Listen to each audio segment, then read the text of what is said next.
நேரடியாக தொடர்ந்து இருக்கிற நீங்கள் பல ஆய்வுகளை செய்கிற நீங்கள் தொடக்க காலத்திலிருந்து திருச்சபையினுடைய இன்டர்வென்ஷன் அல்லது சமூகங்கள் மட்டத்திலான பங்களிப்பு எல்லாம் அறிந்து வைத்திருக்கிற நீங்கள் இந்த நாட்களில் பொதுவாக சிவில் சமூகங்கள் மத்தியில் திருச்சபையிடமிருந்து அவர்கள் எதிர்பார்ப்பது எவ்வாறான எதிர்பார்ப்புகளை அவர்கள் கொண்டிருக்கிறார்கள்.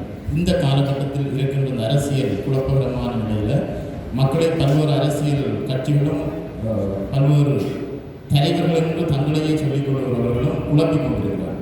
இந்த கட்டத்தில் சிவில் சமூகங்கள், நான் திருச்சபையை விட்டு வெளியிலே இருக்கிற சிவில் சமூகங்கள் எவ்வாறான எதிர்பார்ப்புகளை திருச்சபை மட்டும் வைத்திருக்கிறார்கள் ஒன்று.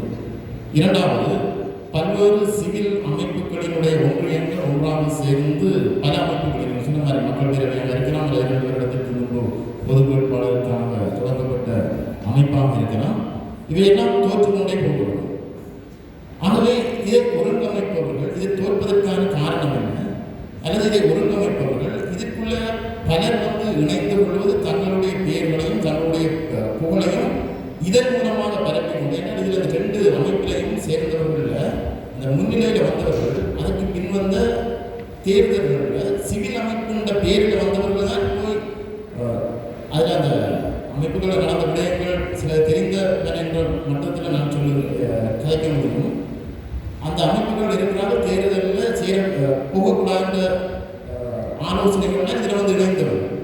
ஆனால் தங்களுடைய பெயரையும் தன்னுடைய புகழையும் வெளியில் பரப்பி கொண்டு தேர்தலுக்குள்ள போகிற சந்தர்ப்பங்கள் இருக்கு. ஆகவே இதை ஒருங்கமைப்பவர்கள் இவ்வாறான விடயங்களை தொடக்கத்திலிருந்தே கண்டுகொள்ள முடியாமல் அல்லது தங்களுடைய ஆய்வுகள் மூலமாக இவ்வாறு நடக்கும் என்பதை அறிந்து கொள்ள முடியாமல் அவர்கள் தோற்று போகிறார்களா, அல்லது இந்த அவர்கள் எல்லாரும் சேர்ந்து இந்த மக்களை ஏமாற்றுகின்ற ஒரு நிலை ஏற்படுகிறதா என்பது இரண்டாவது. மூன்றாவது, இப்போது இருக்கிற அரசியல் யாப்பு திருத்தங்கள் நடைபெறுவதை பற்றி அரசியல் கட்சிகள் ஒரு விதமான கொள்கையை கொண்டிருக்கிறது. எட்ரா அமைப்பு, இப்போது தெரியும், எட்ரா அமைப்பு ஒரு மாவட்டங்களாக போய் தன்னுடைய கருத்துக்களை இந்த அரசியல் சீரமைப்பு தொடர்பாக செய்து கொண்டிருக்கிறார்கள். இதில் மக்கள் இன்றைக்கு குழம்பி போயிருக்கிறார்கள். ஆரையும் போது அரசியல் கட்சிகள் என்பதா, இல்லாட்டி எட்ரா கொண்டு வர்றது என்பதா, இல்லாட்டி நாங்கள் என்பிபி கொண்டு வராது என்பதா, அல்லது சிங்கள அமைப்புகள் கொண்டு வராது என்பதால் பெரிய குழப்பம். இவ்வாறான நிலைகளில் இந்த சிவில் அமைப்புகள் எவ்வாறான முயற்சிகளை மக்களுக்கு முன் கொண்டு வர முயற்சிக்கின்றன. எனக்கா யோசிக்க தேவையில்லை. ஒன்றாக வாருங்கள், ஒன்றாக செயற்படுங்கள் என்பது சிவில் சமூகங்களும் ரிலீஜியஸ் சொசைட்டியும் உறுதி சொல்லுவோம். ரிலீஜியஸ் சொசைட்டி என்ன, அதாவது மத சமய சமூகம் என்ன மாதிரியான ஒரு நிலைப்பாட்டை எடுக்கணும் என்றால் ஒன்றாக கேளுங்கள் தொடர்ந்து சொல்லணும். இப்போ நீங்கள் சொன்னதுக்குள்ளேயே அந்த பதவி இருக்குது, வெவ்வேறு அமைப்புகள் இருக்குது.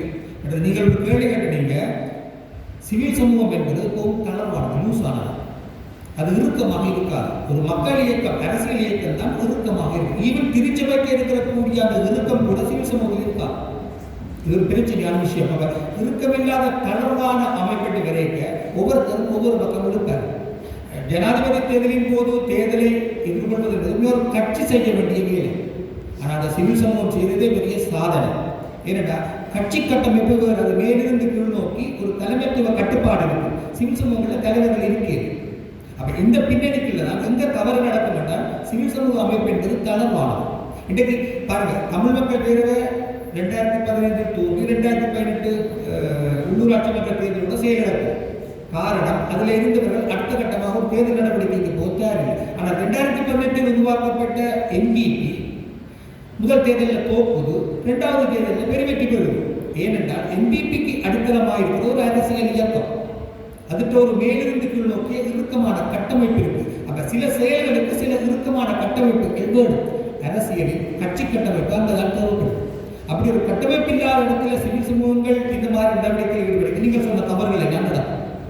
இதில் என்ன செய்யலாம் என்றால், நாங்கள் அதாவது மத சமூகம், அறிவோர் சமூகம், மூத்தவர்கள் என்ன செய்யணும் என்றால் இறுக்கி சொல்லுவோம். இன்றைக்கு பாப்பரசர் சரியோ பிழையோ ஒரு ஸ்டாண்ட் எடுத்து தன்னுடைய நிலைப்பாடு இதுதான் யுத்தத்தில் சொல்லிட்டார். அப்படி ஒரு நிலைப்பாட்டை எடுத்து சமய சமூகம் அரசியல்வாதிகள் மீது நிர்பந்தங்களை பிரயோகித்தால் மாற்றங்களை எதிர்பார்க்கலாம். வணக்கம். கடைசியாக ஒரு